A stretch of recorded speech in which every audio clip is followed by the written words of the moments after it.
Ladies and gentlemen, my name is KP Fabian, speaking from Delhi. Good morning, good afternoon, and good evening. 6:30 a.m. in Washington, 4:30 a.m. in Denver, Colorado. In my mind's eye, I can see my good friend Anita Khaldi Kekmeyer in Denver, her son Charles, and others interested in India and Indo-US relations. I can also see Manoj Joan in Sudan, where it is 1:30 p.m. Distinguished participants, the year 2020 is about to close. COVID-19 came to the world in 2020. Alas, to a world led by political leaders lacking a 2020 vision with a few honorable exceptions. In the United States, the 2020 vision was singularly lacking. As the Old Testament says, the Proverbs, where there is no vision, people perish. The President of the United States can do a great deal of good. Equally, the President can do a lot of harm. Mark Antony, Shakespeare's Mark Antony, in his funeral oration said, I quote, "The evil that men do lives after them, but the good oft is interred with their bones." Not untrue in the case of President Trump. The list of good things done by President Trump is rather short. Is he not following a scorched earth policy by doing his utmost to harm democracy in the United States? Happily, he will succeed only partially. We have just celebrated the Deepavali, the festival of light, marking a new beginning, and the Biden-Harris administration will make a new beginning for the United States and the rest of the world.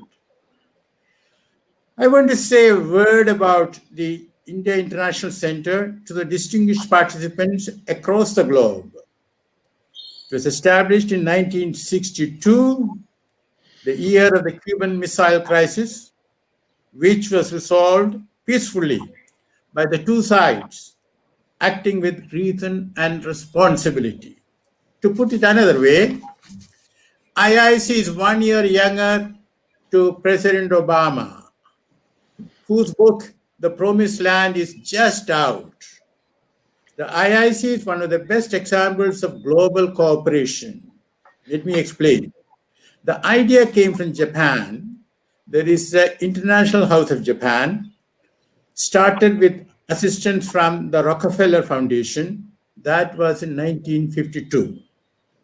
John D. Rockefeller III spoke in 1958 to India's Vice President, the famous philosopher Radhakrishnan, about establishing something similar in India.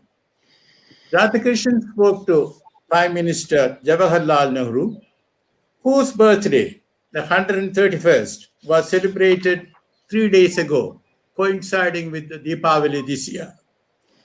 Rockefeller gave financial support, and Joseph Allen Stein, born in Omaha, Nebraska, was the architect. In short, a good idea came from Japan through the United States to India, and it was acted upon consequentially.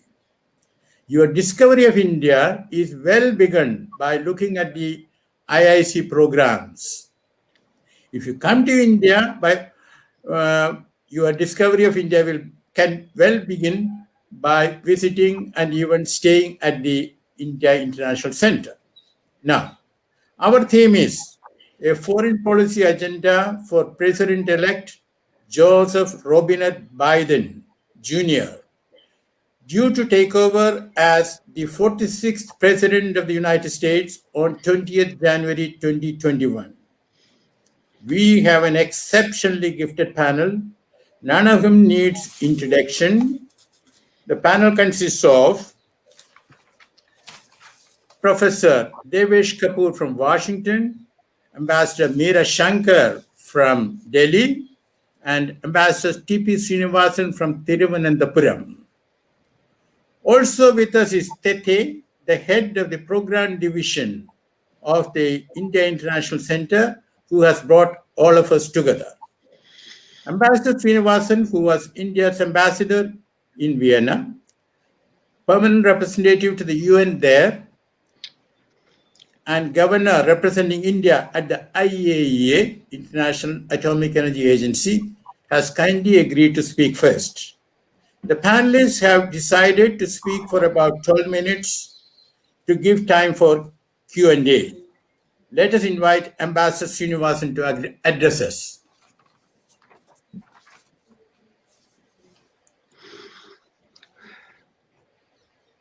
Over to you, Srini. Thank you very much. The audio was not very clear. Ambassador Fabian, Ambassador Meera Shankar, Professor Devesh Kapoor, and participants. The topic that you have chosen for today, very much in advance, even before the election day, foreign policy of President-elect Biden. It has been made very simple because Mr. Biden himself has spoken about his agenda in some detail even before he was confirmed as the Democratic candidate for presidency. The article that he wrote in March, April is a clear picture of what he expects to do. And that is very helpful in the first place. Secondly, closer to the election, he spoke about India-US relations and the Indian community in the United States. So we have these statements or pronouncements of his, which give us a fair idea of what. In addition to that, he also has a record of 30, 40 years and 8 years as vice president under Obama. And superimpose that experience onto what he has said, I think we will get the answers that we are looking for. He has a great advantage as president because he is coming at the end of a nightmarish experience for the world as a new dawn in the United States, which hopefully will spread to the other parts of the world. Therefore, his mission is to return to a well-defined, consistent, and predictable foreign policy. So even if he does not invent many things to suit the present situation, the very fact that he is bringing about this vast change, very much desirable for the United States itself and for the rest of the world, is going to give him an advantage. And we can reasonably expect that having been Obama's vice president for 8 years, his policy will probably reflect in many ways the Obama foreign policy. Of course, with the Biden touch. But the main mission that he has is to repair the damage done globally because of his predecessor and to reconstruct a new United States domestically and a global role for the United States. The first thing, of course, he's talking about is deal with the coronavirus. That is not a foreign policy issue. But his success or his beginning will depend on what he is able to do at the soonest possible time. Today I'm seeing on CNN that the highest number of coronavirus patients in hospitals ever, anywhere in the world, is in the United States today. And he himself said that the transition is delayed. There will be a risk of not being able to serve the United States itself and the world with the kind of the vaccine that could be developed. Ambassador Fabian, you asked me to also speak about international institutions. I think that is a very important and very urgent task, because the global architecture established by the United States itself after the Second World War lies shattered, and it's important for the United States itself to rebuild it so that its place is protected. What has happened in the last 4 years is that several people are trying to build an alternative to the UN. Not just a reform, people are talking even about something different from the UN. And this is an exercise which is very risky for the United States. Therefore, I think his effort will be to reconstruct what has been shattered and go back to these institutions, because whether it is United Nations or the World Bank or IMF, in its original form, they have been designed as advantageous to the United States. So, in international institutions, it doesn't have to do much but to reinstate. That will not satisfy us, that will not satisfy many others. But the easiest thing for him to do, because it is so urgent, is to go back to, say, 2016 or 2017. And that is probably what he will do. I'm sure he will go back to the WHO before it is completely taken over by the Chinese. And he has already announced that he will return to the Paris Agreement. But there is a misunderstanding today after Donald Trump withdrew from Paris Agreement, that Paris Agreement is an ideal, a kind of panacea for all environmental ills. We all know that this is not true. Even India was reluctant to sign the Paris Agreement initially, because it is not just President Trump who called it a hoax. Many scientists also considered inadequate, because with all the commitments that we have received so far, the temperature rise will be far above what we can afford to have.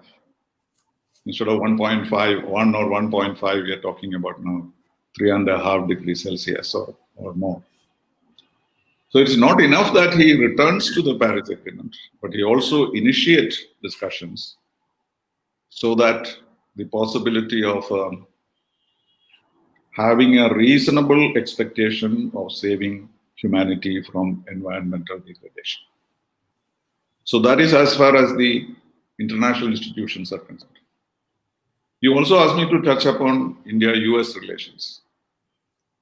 The way he put India-US relations in context in his article was to connect it to Indo-Pacific, which obviously is the correct way to do it. It is not just the bilateral relation between India and the United States, which is fairly all right and there are no big issues. But the test for the United States is something which they originally planned to get India to play a role in the Indo-Pacific to deal with China, let us say, which the previous Indian government has been shy about. Now there is a resurgence there. There is a possibility of the Quad being established. And therefore, his effort will concentrate on Indo-Pacific. And before he mentioned India, he mentioned the American allies in that region. Australia, Japan, Indonesia, etc. So that is where he is linking India's position in American foreign policy. And this is fair, because the challenge is not only to the United States, but also to India. Then in his talk about India and Indian Americans, he went further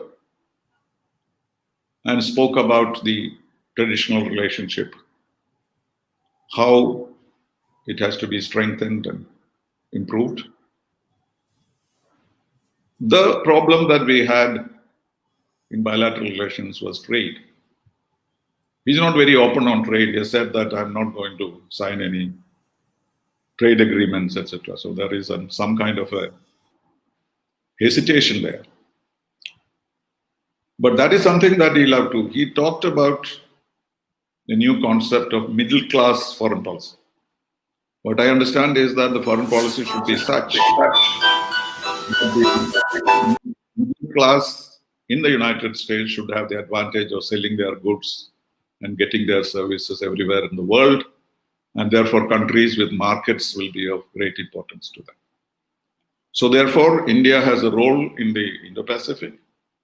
It has a role in international trade, and the disrupted supply chain of China, if it is further disrupted, already it has been, an alternative to that from India. So India is very crucial in his thinking, apart from the romantic attachment that Democrats have towards India. But the concern that is being expressed in India rather openly is Mr. Biden's known connection with Pakistan. Now he got the second highest Pakistani award, and how he has been talking about linkages with Pakistan. And of course, Kamala Harris's own pronouncement. So there are some concerns about this, that the Democrats will be more questioning about our internal policies. But I think this has come out of what is called the parlor talk. That is, people just talk about these things when you are out of office. But once you start getting your briefings, politicians become much more responsible. And therefore, I don't expect that any kind of criticism or talk about internal developments in India will in any way affect India-US relations. There will be criticism. Of course, we know that even President Obama, after all the business was done when he was in India, he finally said a few things which he thought would have to be put on record, while Mr. Trump did not even hear the noises when he was sitting inside the Rashtrapati Bhavan and having his dinner, when looting was taking place outside in Delhi. So we cannot expect that kind of tolerance, but I am sure that the other factors that I have underlined will make sure that President Biden will develop a relationship with India. And India may not be his first priority. He may not speak about the threat to China in the Himalayas from India. He may not talk about an alliance relationship with India. But in substance, the concerns are the same. As I said, trade, China relations, Indo-Pacific. All these point towards a fairly stable and friendly relationship with India. So in other words, we have much to look forward to in Mr. Biden's foreign policy. But as I said, more than anything else, our Prime Minister and others will feel comfortable to deal with somebody consistent, somebody predictable, somebody who does not run foreign policy on the basis of Twitter. And that alone will be a great improvement in the situation. So I look forward to the Biden presidency with considerable confidence and hope. And as soon as the current problems are resolved, we'll be able to establish contacts with him and try and develop a new relationship. Thank you very much. Thank you, Ambassador Sreenivasan. You have made so many good points despite the shortage of time, but there will be questions later. The next speaker is Ambassador Meera Shankar. She was Indian ambassador to Germany and later to the United States. She was the first woman ambassador from India to Washington in the 21st century, because in the previous millennium, there was Vijayalakshmi Pandit. And when Vijayalakshmi Pandit went to Washington, Meera Shankar was not even born. Now, I remember when Meera was director PMO, and I got a lot of cooperation when I was Joint Secretary Gulf. Thank you, Meera. Over to you. Thank you, Ambassador Fabian, Ambassador Sreenivasan, and Professor Devesh Kapoor, as well as the participants.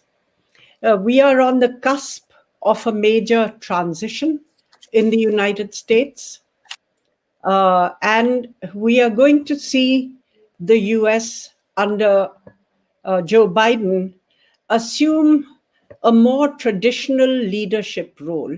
I think that is going to be his challenge, to reassert US leadership worldwide, because President Trump had, in a sense, retracted from that leadership, concentrating on America first and drawing up the walls and the moats around America. So I think this is something that he is going to do.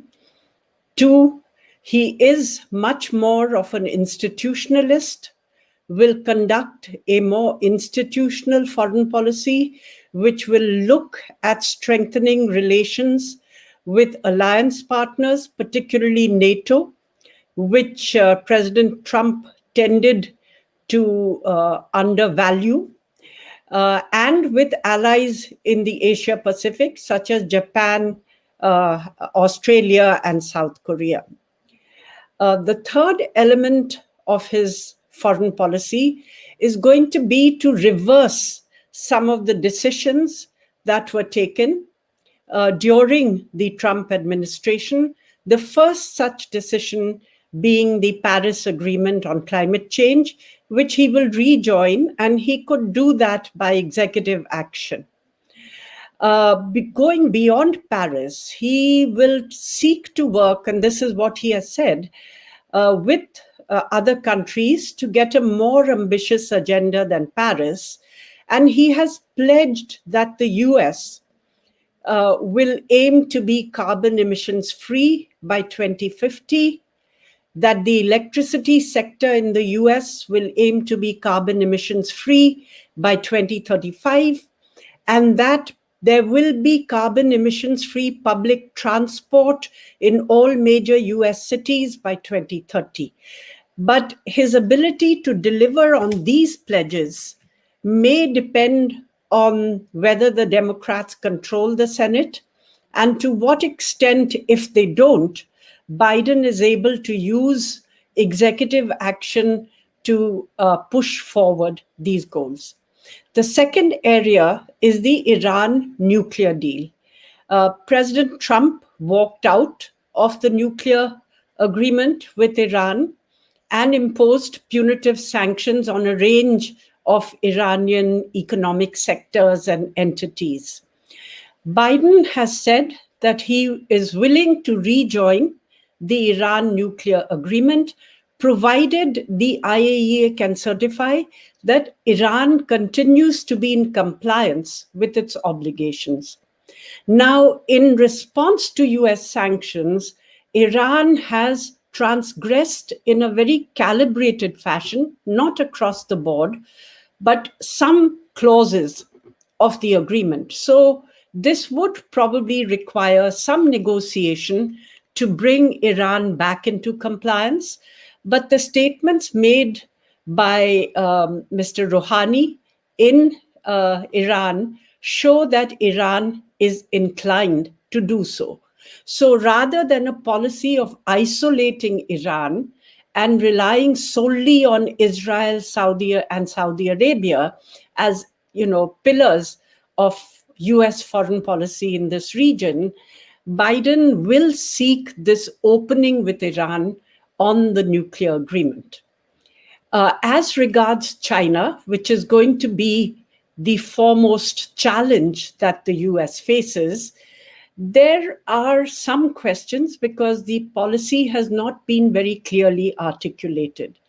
But there is a recognition now in the US that the challenge posed by China to the US and its global leadership using 5G technology, using the Belt and Road Initiative to garner global influence at the cost of the US is indeed one which is going to be the primary challenge for the US.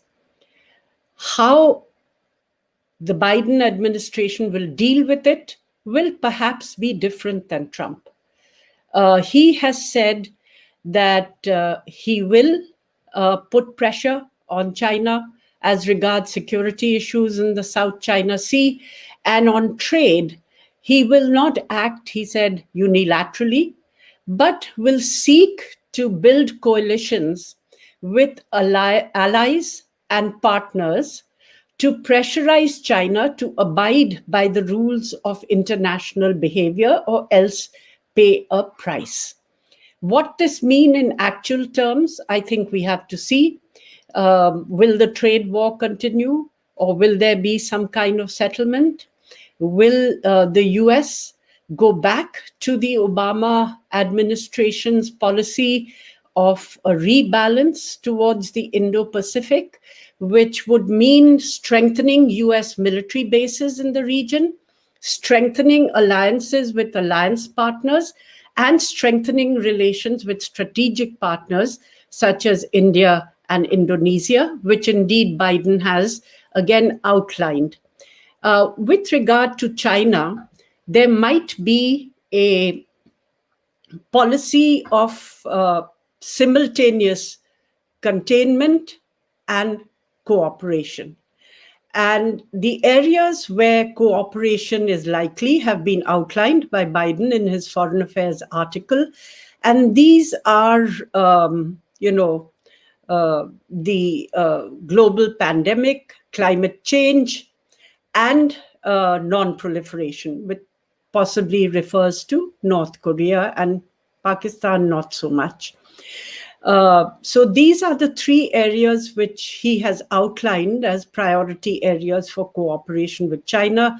So while US recognizes the challenge of China and will continue to exert pressure on China, it will simultaneously be seeking a more viable relationship with China and more cooperation from China on these three global issues. With regard to Russia, Biden has said that he will extract a cost from Russia for the interference in US domestic politics, which was visible in the last election and also efforts made during this election. So that is one thing. But the good point is that the US will extend the new START treaty, which is due to expire 15 days after Biden is sworn in. And they will extend it by another 5 years and also look to the possibility of new arms control agreements with Russia. They're not ruling that out. Now, from our point of view, as we look at it from India, US policy with regard to Russia, especially the sanctions after Ukraine and other sanctions, have tended to push Russia towards China, both in the economic field through the oil and gas pipelines, as well as in the strategic field with defense sales, much closer cooperation on a range of global issues strategically. I think this is something which is neither in the interest of the world nor of the United States. So from India's point of view and from a realpolitik point of view, it would be desirable if the US did not foreclose the possibility of a Nixon moment with Russia, whereby they could tilt the strategic triangular relationship between Russia, China, and the United States, as Nixon had once done with the Soviet Union and China. With regard to India, I think the strategic trajectory of the relationship, which we have seen going upwards in recent years, will continue. And this is because there is a broad bipartisan consensus in the United States to build the relationship with India, whether it is Republicans or whether it is Democrats, both seek a stronger relationship with India.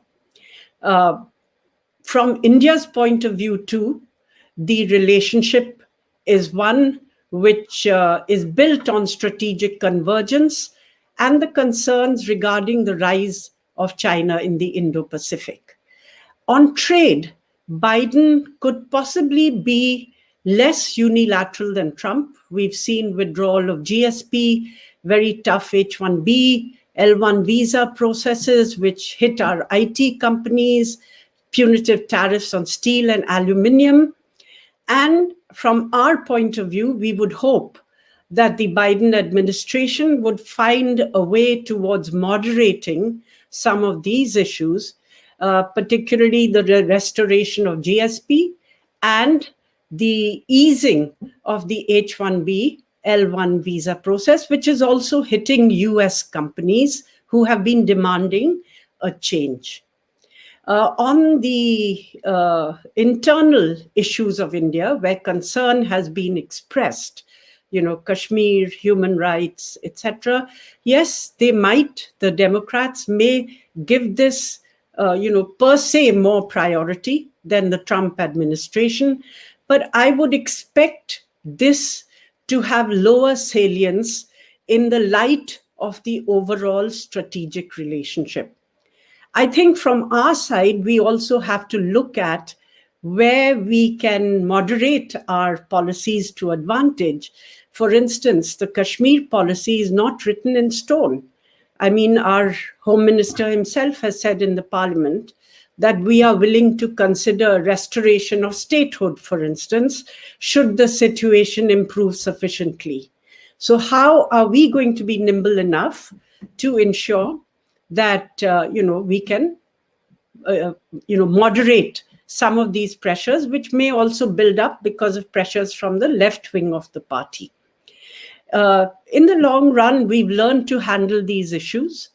And of course, we can be confident that as far as we are concerned, we are a large country. We really can't be forced to do what we don't want to do and can pretty much define our policies. But I would hope that the arch of these policies would veer towards greater openness, greater democratization, greater protection of the rights of our citizens. Thank you. Thank you, Ambassador Meera Shankar, for that very wise conclusion and also for making very insightful points, many, including the Russia-China-US triangle, and also the Paris Plus approach of President-elect Biden. Now, the next speaker is Professor Devesh Kapoor, Director, Asia Program, Starr Foundation Professor of South Asian Studies, Paul Nitze School of Advanced International Relations, Johns Hopkins University. We owe a special gratitude to Professor Devesh Kapoor because he normally gets up at 7 o'clock, but he did take the trouble to get up at 6:30 for us. And I want to let him know that when the presidential debates were going on in the United States, all of us got up at 6:30 a.m. to watch that. Let us request Professor Devesh Kapoor to address us. Over to you, Professor. Thank you, Ambassador Fabian. Thank you for having me. I just want to build on what my fellow panelists have said. I think we are all sort of aware of the extraordinary stress on the institutions of democracy in the US in the last 4 years, not least the very legitimacy of the election system that has been called by the incumbent president. Some of these stresses are going to ebb. President Biden is an institutionalist, but I want to stress that the the stresses run much deeper. Uh, Trump might be gone, but Trumpism in the United States is very much alive. We have to recognize that President Trump polled 6 million more votes this time than he did in 2016. The downstream performance of the Republican Party was better than that of the Democratic Party. The Democrats lost seats in Congress. They failed to capture the Senate. They barely might, and it's a small possibility after the elections in Georgia in January. They did not capture any more governorships, which means that Republican governors will have the chance to again gerrymander after the results of the 2020 census are out. They continue to hold the majority of state legislatures. So while we will see a change at the top, there will be far less change in the deeper body politic of the United States. In the last 4 years, one key feature of the Trump presidency was the appointment of 200 federal judges, and of course, a clear conservative majority in the Supreme Court. And I would argue that all of these factors means that one of the trends we've been seeing in the United States over the past few decades, but especially in this decade, is the deep divides that have emerged in American society. This is not just an ideological, it's not an ideological divide. It is an ideological divide, but it's much more than that. It's been termed as political sectarianism in the US. Academics call it affective polarization or social polarization. Over the decades in the US, those voters, their feelings towards co-partisans, which is other voters who support the same political party, that has been relatively constant. But their feelings towards supporters of the other party has plummeted. Out-party hate is become much more powerful than so-called in-party love as a predictor of voting behavior. The antipathy towards supporters of the other party is today greater in the United States than the old antipathies of race and religion. It's underpinned by a sense of moral superiority of one's own party, and a sense that the supporters of the other party are sort of morally inferior. Now, we know about sectarianism in our own country, but the type of sectarianism now in the United States is fundamentally political rather than religious. And it has had deeply corrosive effects on the United States. And there is no doubt that it has and will continue to undermine sort of national power of the United States. usually in the past, there was what we call sorting of Americans on the usual liberal conservative ideological divide. On that, we have a social divide, a religious divide, an educational divide, and a geographic divide. All of these, all of these divides are now moving in the same direction. So what's happened is that there is a fusion of ideology with a demography, which is forming what observers called a sort of mega identity. And that means that this divide will make it much, much harder to get consensus in the United States on issues such as climate change, which are fundamental if America is going to make some real efforts on moving the world to a better sort of negotiating position.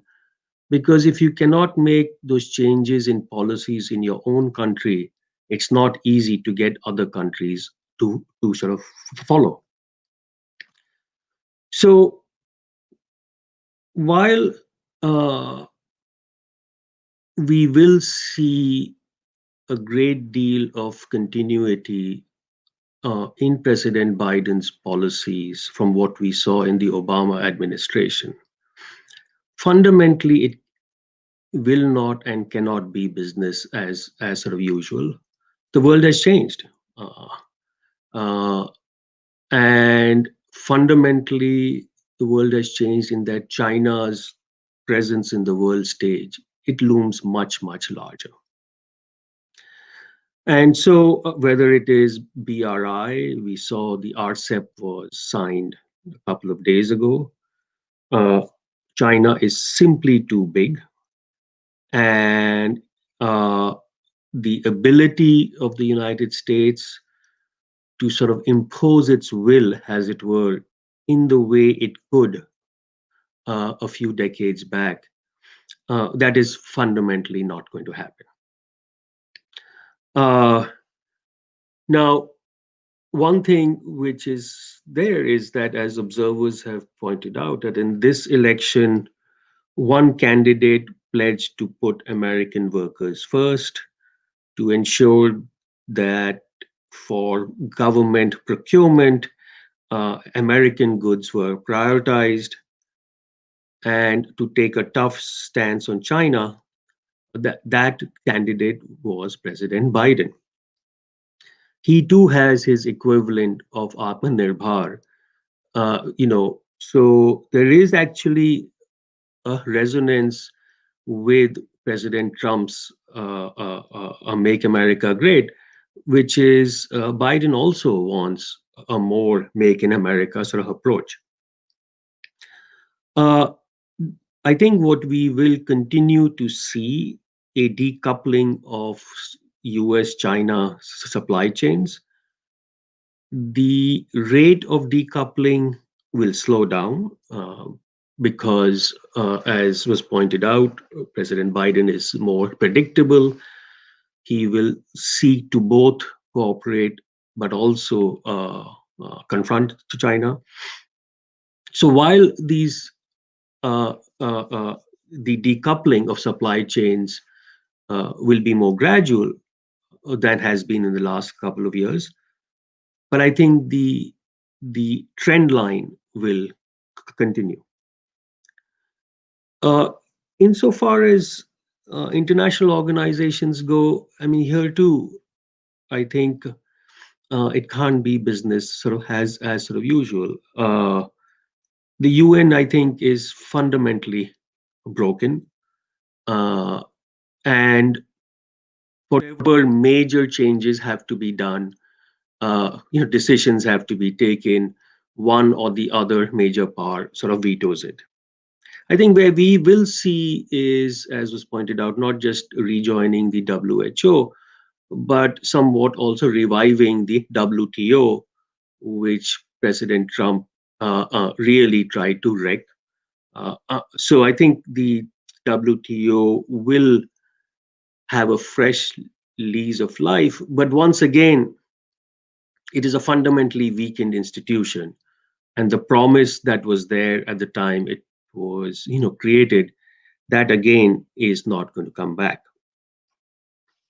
I think, we all sort of talk about how, sort of relations with India, and it's definitely the case things will be more predictable.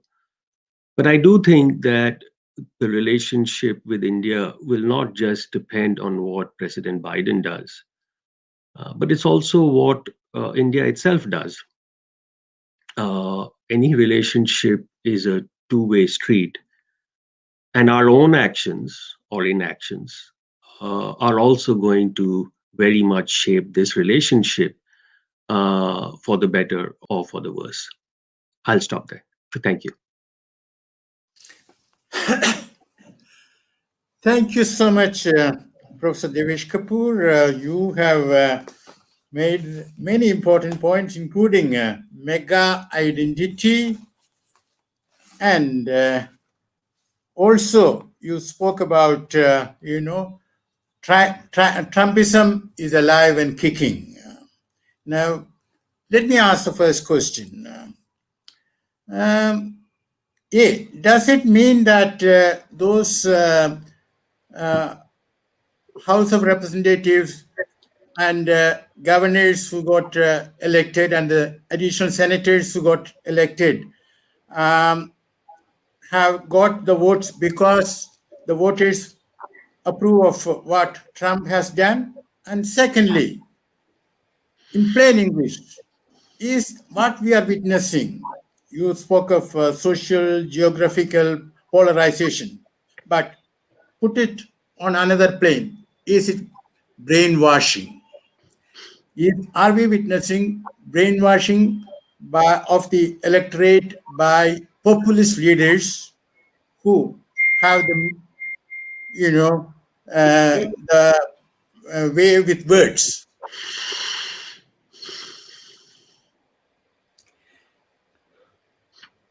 Ambassador Fabian, who would you like to go first?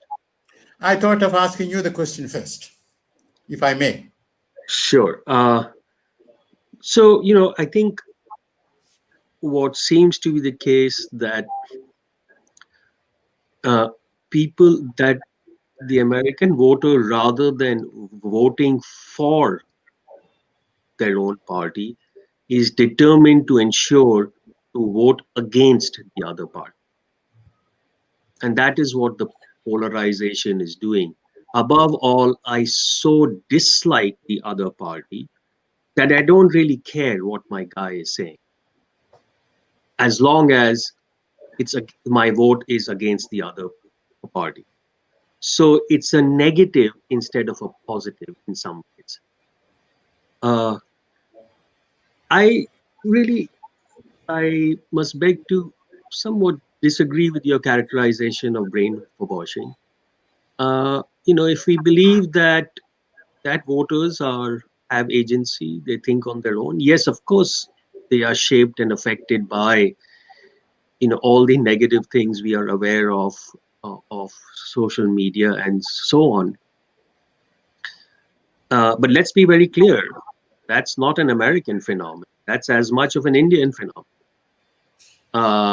And we have to ask, why is it that voters are receptive to certain messages? And why is it that they are so susceptible to the siren call of populism? That, I think, is the harder question to ask, because it is always easy to blame politicians. It's always easy to blame the media. But we have to ask some very hard questions about society and voters themselves. If we believe voters have agencies to think independently, they're independent human beings, then we must also hold them responsible and accountable for their own choices, and not just put the entire burden on the machinations of ambitious, venal politicians. whether it's in the United States or in our own country. Thank you, Professor Kapoor, for that answer. Very correctly, you have pointed out that populism is there not only in the United States but elsewhere too. Now, Ambassador Meera Shankar. I would just add that actually what is being called Trumpism is something which predates Trump.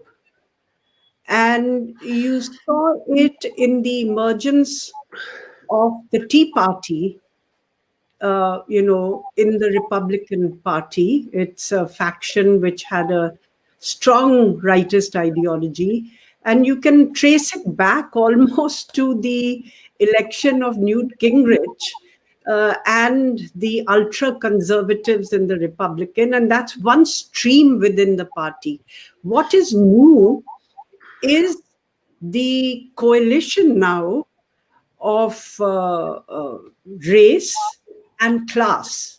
You have the Republicans have traditionally been the party of the wealthy. It's the big companies, the big firms, the rich individuals for free trade. But now the Republicans have managed to flip the white working class, lower middle class, which traditionally used to be with the Democrats, but which has felt disenfranchised through globalization. And, the existing conventional wisdom of, liberal elites along the coast. So you have this middle America, which feels that globalization has left them behind, that they've lost jobs, which have moved to China for manufacturing. These were manufacturing belts. And that there's been a downward pressure on their wages, because if they negotiate for higher wages, the companies just say, we'll move the jobs overseas. So there's a whole, constituency of people who feel that their voices have not carried weight. For instance, if you take the Trans-Pacific Partnership, when it was being negotiated, the Democratic Party and the labor unions were very, very opposed to it. And the Democrats actually had to reach across the aisle to the Republicans to get the fast-track negotiating authority to negotiate the TPP. And as a result, this was one of the issues which actually helped Trump win this section over, because he said, one of the first things I'm going to do is to walk out of the TPP, I will renegotiate NAFTA, and so on. So this pressure for America first, or giving priority to jobs in America, is coming from this section. And what has really happened is that you now have an integration, you have an overlay of class and race. So much of these are the white working class. And if you look at the election results, both the last election and this, then you will see that to some extent, it was a backlash against 2 terms of President Obama, a historic African-American presidency, which many on the other side of the political spectrum were not willing to accept. So this fear of globalization and fear of demographic change in America, whether, the same kind of political hold on power, economic power, political power will be sustained for the white demographic in view of the changing nature of America with increasing immigration. I think these are all the fears which are at play in creating this new constituency, which has embraced the Republican right. So I would say it predates Trump, and perhaps it might continue after him. But I wouldn't call it Trumpism because it predates him and is a trend. And in fact, you're seeing it in the Democratic Party also, where the left wing has become much stronger. And what you're missing in America is the center, which used to shape a centrist consensus from both the parties on national policies. Does Ambassador T.P. Sreenivasan want to say anything right now? Just one point. All these theories that have been advanced, well, they may all be true. But the point is, if you analyze the 70 million votes, it is very difficult to find reason for the kind of votes that he got. It's all a mix. If any of these theories was right, how would the blacks vote for him? How would the Hispanics vote for him? No, the Hispanics, TP, are the Cuban Americans and the Hispanics from Venezuela, Nicaragua, who have traditionally been conservative. Yes, I know, because they have come from Cuba, and so they are very conservative and anti-communist and anti-Castro and all. That's all known. But I'm not giving any particular reason for it. But what I'm saying is that it is very difficult to clearly spell out the composition of the 70 million. This is in my perspective from what I have seen. So we have to go further than that and see. Maybe another election will be necessary to see, because now Republicans have been, or Republican Party has been kind of hijacked by Trump. So Republicans are reluctant to even take positions, whether it is during the impeachment or even now. Even now, the Republicans seem to be waiting for Trump to do his worst before at least negotiating with him, trying to offer some concessions or persuade him to save their own party and the country. So I find it very perplexing, but I have no theories. Thank you. Okay, thank you. We now move on, but very briefly, Trump has successfully projected invincibility in the eyes of many. Now, there are lots of questions, but a good many of them have been answered by our panelists, but I will just take out one or two, depending on the time factor. The first question is directed to Ambassador Sreenivasan from BM Khanna from Gurgaon. How about support for Biden for permanent seat for India in Security Council? Well, I don't expect that. I don't expect that support from any administration in the United States, because there are so many reasons for it. One more question. Well, the support may not make any difference. That's a different matter. Second question is... If I may, officially the Obama administration for the first time said they supported President Obama when he visited India in November 10, for the first time said that the US supported India's permanent candidature for a permanent seat in the UN Security Council. Of course, there's no consensus and either in the UNGA or in the Security Council, so it's unlikely to happen anytime soon. Meera, but I'm sorry. He did not express any support. He simply said that when the day comes and the UN Security Council is expanded, so he put in so many conditions and said, I would like to see India as a permanent. That's no support. Yeah, but it was a shift in the sense that before that, the US was actively opposed. I agree. But then you also know through WikiLeaks that soon after that, Hillary Clinton issued instructions to their mission in New York not to support any initiative that India may take in this context, even after the president said that. So I do not attach any importance to what they said. But as Ambassador Fabian said, that alone is not the issue, because the majority of the members of the General Assembly do not want any change. That is what we have to remember. Don't put the blame on the permanent members alone. So just the United States or other 4 members, even if they agree, you will not get the required 2/3 majority. That's the reality. Well, I will go one step further. Not only is it the case that the P5 don't want it, they don't want it to P5 to be P5 plus X. They just don't want it, but they'll go on making statements. Anyway, let's move on. One question is, just 1 second.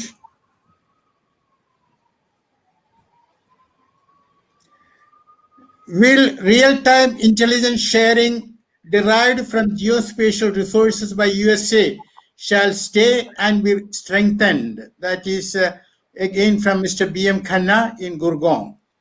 Who would like to answer that?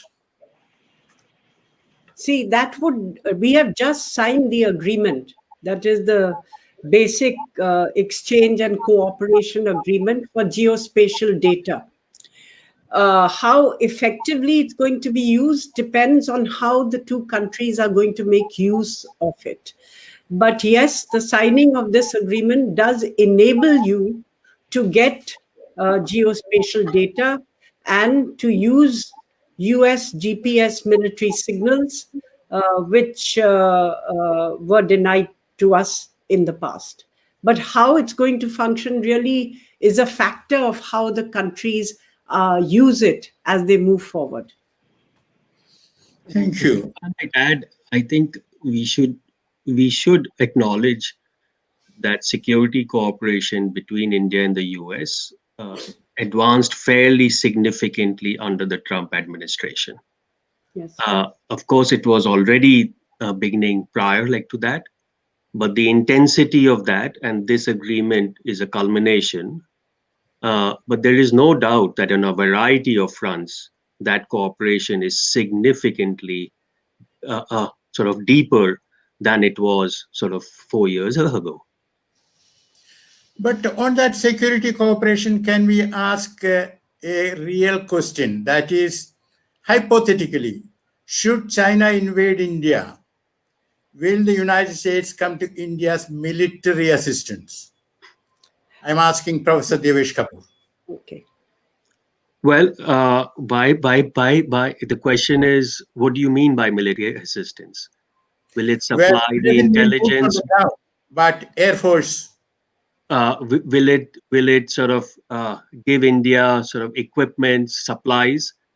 I think there the answer is much more likely. But if you mean actual boots on the ground or active involvement of the US forces, the answer is no. In fact, it's unclear if say China does attack Taiwan, will the US intervene? I think the answer is unlikely. So you will get help, but not. I really do not expect at all active US involvement as opposed to actively supplying India with intelligence and supplies. I would agree with that. I think that the US is actually moving its forces out of wars which it has been entangled in for very long, withdrawing from Afghanistan, withdrawing from Syria. There's no appetite in the US for a military entanglement of this kind, and India should expect to fight its own wars with China. But as was mentioned, you would get assistance in terms of whatever diplomatic pressure that exerts, military equipment, and sharing of border intelligence. I think these are the three areas where you could expect assistance. As a matter of fact, Joe Biden, in his conversation with the Japanese Prime Minister last week, has said that America would come to the defense of Japan if the Senkaku Islands are attacked. This is, I think, something new, because till now, America really, though they reaffirmed their alliance commitment to defend Japan, would always take the view we don't take a position on the territorial dispute of the Senkaku Islands. But this is in his conversation with Japan.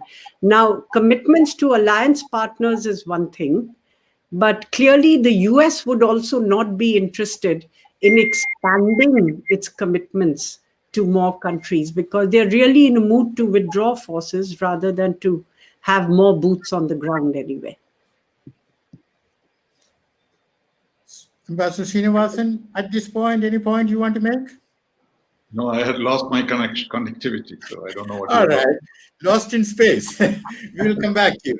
Now, depending on the flow of time, this is the last question we can take. Professor K.P. Vijayalakshmi from JNU, New Delhi. This is to Professor Kapoor. Do you think that Biden will face more challenges from the progressives inside the Democratic Party or the Senate? Should the Republicans gain control there? Is India on the radar beyond Indo-Pacific, and will Indo-Americans play a major role? Will it benefit India? To you, Professor Kapoor. I think there are several very, very different questions in this. So, will he face pressure from progressives? Certainly. There is right now fairly difficult questions happening within the Democratic Party. They had much higher expectations of their performance, and the moderates have argued that the stances taken by the progressives cost the Democrats. The progressives, of course, have pushed back on that view. So there will be tension within the Democratic Party on the fact that if they don't get the Senate, and even if they do, it will be by a very tenuous majority. So I think the fact that they are not as strong as they had anticipated, that itself will somewhat mitigate the pressure from the progressives, because they just will not be able to advance that agenda that easily, because they just aren't going to be as strong as anticipated. I think the ways in which I particularly see something very helpful happening between the US and India on climate change. And here I'm not talking of Paris or other, international forums. But I'm just talking of the fact that the Biden administration is committed to seriously spending resources on climate change technologies. The US, as we know, still is a global leader in research and innovation. Our Prime Minister is also very committed to renewable energy technologies. And I think here, this is one area that offers potential for a very fruitful partnership on aligned objectives between the two countries. Well, thank you, Professor Kapoor. Now, ladies and gentlemen, we cannot control the flow of time, and we have to conclude slowly. We have had a very enriching debate. We are all agreed that it will be a less irrational world. It will be more predictable. Coming to Trumpism, well, there were two schools of thought, but it was more or less agreed that Trumpism in some manner will survive. But it was also mentioned that Trumpism is only an example of a certain isolationist America first approach on the part of Americans. Yeah, that is also correct. But it's also clear that as regards President Trump, America first means Donald Trump first. His re-election comes first. Everything else can wait. Now, coming to security relations between India and the United States, the discussion was exhaustive. And it is clear that despite all the agreements signed, what we have so far is much less than the 9th of August 1971 Treaty of Friendship and Cooperation with the USSR. But of course, that was a different geopolitical setting. So we have covered, what does it mean for the United States itself, for Europe. We have covered Vienna, Iran. We didn't have time to speak about Qatar and Saudi Arabia. That rift, Pompeo is trying now to heal it, but we may be confident that Biden will do it. And we should also ask ourselves whether there will be a peaceful change of regime in Riyadh if the support for the war in Yemen is ended, and if the nuclear deal with Iran is re-entered. So that is something which might happen in Saudi Arabia. We covered Russia, and emphasis was put on, reviving the arms control, which is very important because we all know about the MAD relationship, mutually assured destruction. We covered South Asia, but we didn't have time to cover it more. China we covered fairly well. International institutions we covered. Global economy we covered. So let us give an electronic big hand to our distinguished panelists. And also, ladies and gentlemen, to you in India and across the globe for attending the IIC function. Thank you so much.